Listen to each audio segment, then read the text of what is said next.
A leader of Ukrainian protests aimed at pushing out the government has said the opposition is willing to talk with the officials to find a way out of the crisis, but only if the police are punished for using violence against demonstrators. Oleh Tyanhybok, head of the nationalist Svobooda party, told reporters on Friday that the opposition is ready to sit down, talk, negotiate change in the situation to seek an exit from the current political crisis. The move came as President Viktor Yanukovych cancelled a planned visit to Malta due to a need to focus his attention on domestic issues, his office said on Friday. Meanwhile, Yanukovych flew to Russia on Friday to meet with President Vladimir Putin, seeking aid to shore up Ukraine's economy while protesters back home continued rallying against his U-turn away from Europe. Ukraine needs help with $17 billion in debt repayments and Russian gas bills next year. Quoting an informed source, Ukraine's union agency said Yanukovych would stop off on his return from a visit to China to hold talks with the Russian president in the Black Sea resort of Sochi. Neither the Kremlin nor officials in Kiev would comment immediately on the report of the meeting in Sochi. Protests continue. In Kiev,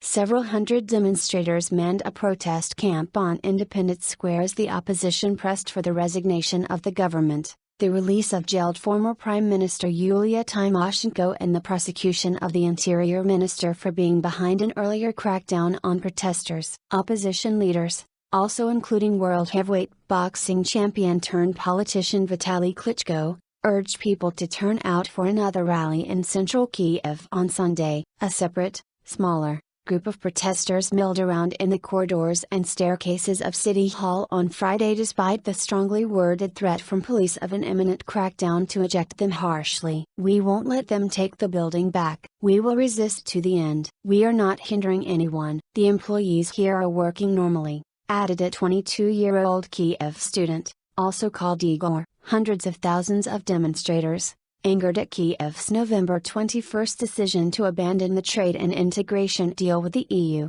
poured onto the streets last Sunday after many people, a lot of them young students, were hurt in police action.